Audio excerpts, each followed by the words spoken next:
So ATI, Asian Terminals Inc. is delisting.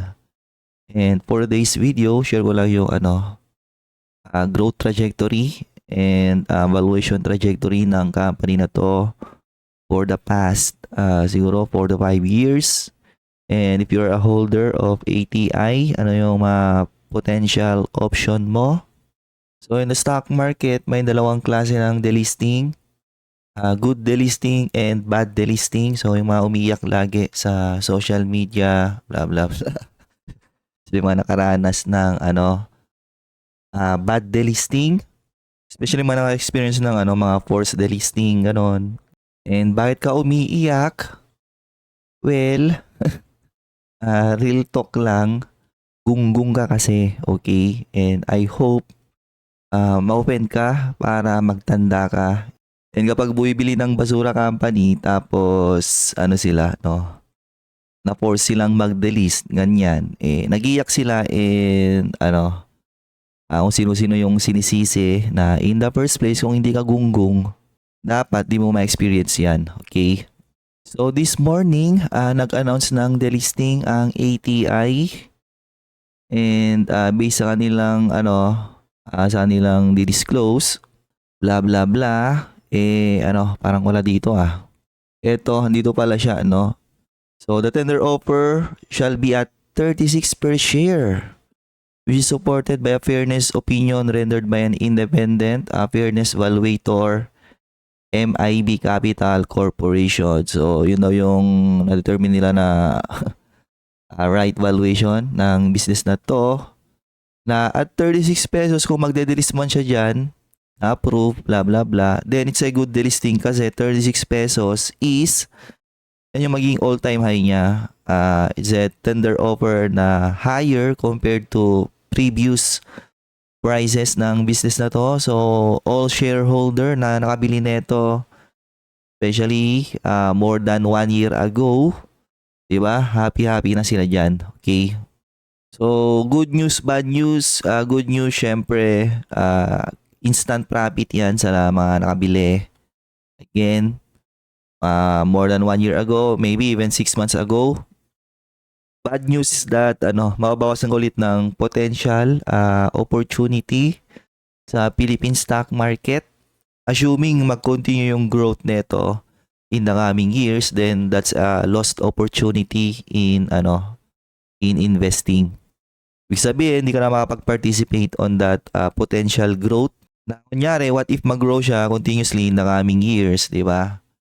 Ibig sabihin lang noon, potentially, magkano ba yan ng additional capital appreciation, potential dividend increases na ginagawa ng business na to in previous years, yun yung mawawalang opportunity. So, bakit daw sila magde-delist? Diba? Sabi nila, to enable greater investment flexibility and enhance operational agility as it continues to support the growing logistics and supply chain industry. Pero, in my personal perspective, lang to, no? Para masolo lang to ng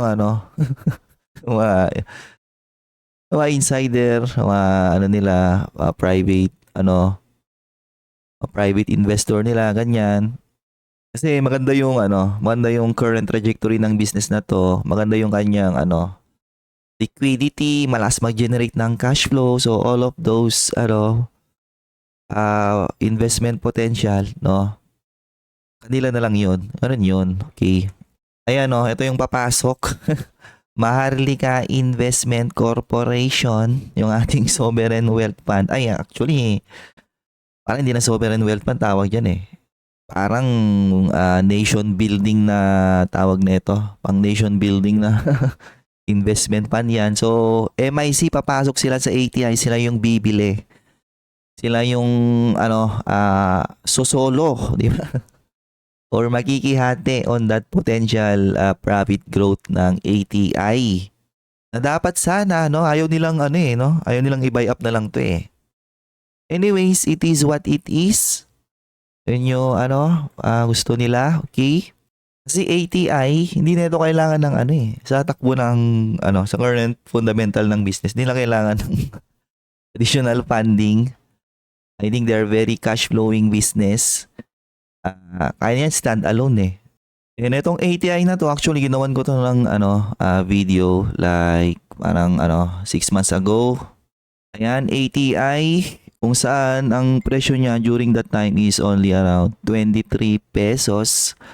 So fast forward today, nasa na siya, no? Tender siya sa 36 pesos. Around 50% plus upside. And syempre, nire-request din yan, no, sa aking Patreon from time to time. Dito pala sa sponsor stock request. Nakailang analysis na ako dito. So, ayan. So, meron ako last year. Ayan, ang valuation ko during this time, 2025, April, is, titrade siya 19 pesos. Sabi ko noon, titrade siya under my bargain price, 22. Ngayon, kung continuous yung growth momentum niya, 29. And then, most recently, second quarter of 2025.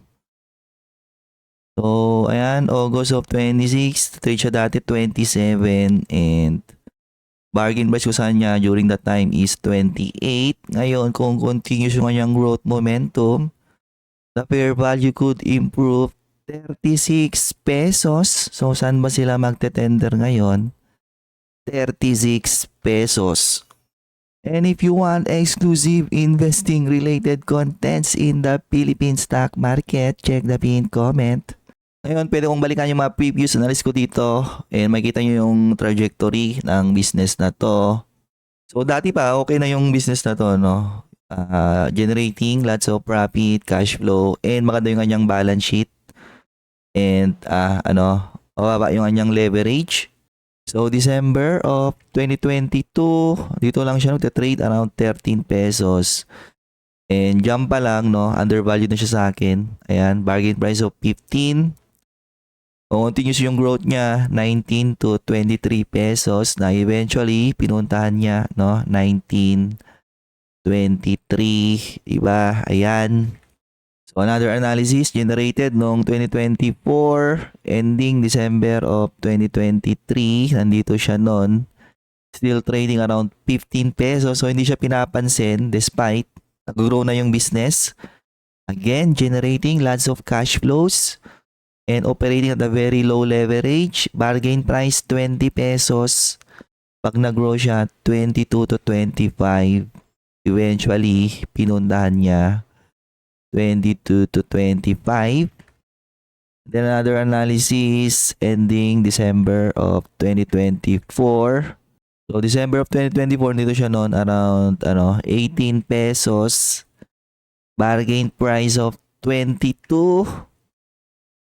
Still undervalued. Ayan, 22. Kapag nag-grow siya, 29 to 30 pesos na eventually pinuntahan niya 29 to 30 pesos. Diyan siya sumausaw recently.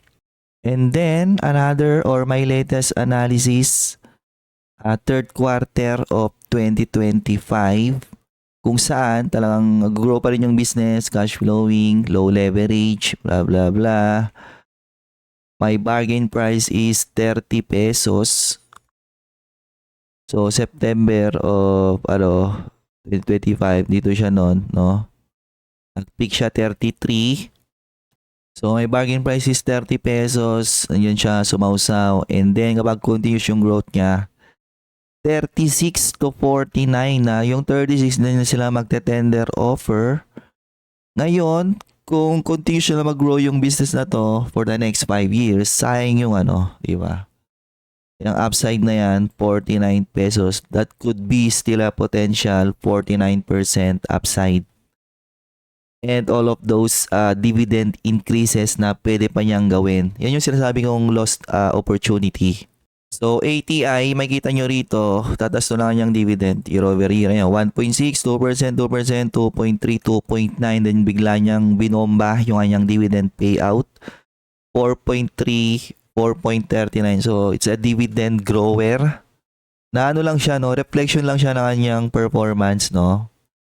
Generating lot of profits and cash flow and malinis yung kanyang balance sheet. So ngayon, ano yung option mo as a holder of ATI? May dalawang option.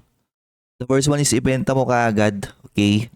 Yung hindi mo naantayin yung tender over period na 36. So ba't mo pwedeng gawin 'yon? Kasi ang tender process normally medyo matagal siya, no? Parang lala siya more than 1 month ata eh. Based on my previous experiences. And after more than 1 month, doon pa lang ibabalik yung yung capital mo na nabenta at 36 pesos. And for that 1 month or more than 1 month, ang potentially na mangyari dyan is yung tinatawag na opportunity risk. Diba? Reinvestment opportunity risk na for that more than 1 month na nakatenga yung capital mo, baka may ibang magagandang opportunities dyan sa portfolio mo na tinitignan na maybe baka pag binili mo na lang sila, for that 1 month, may magandang mangyari, di ba? Sa mga, binili mo na yon. And yung usual option naman is, hintayin mo lang yung tender offer which is 36, blah, blah, blah. So, normally, sa broker mo may pop up doon. I-accept mo lang yung tender na yon and, and may date doon kung kailan nila ibabalik yung tender proceeds sa portfolio mo. So ayan, maganda ka ng additional 5.8% upside, diba? So yung ganyang galit na additional upside, no? Feeling ka bang mag-wait ng matagal for that little bit less than 6% or bebenta mo na siya? Kasi after ng trading suspension, magte-trade pa rin yan around mga ganito lang din 34, 35, blah blah blah.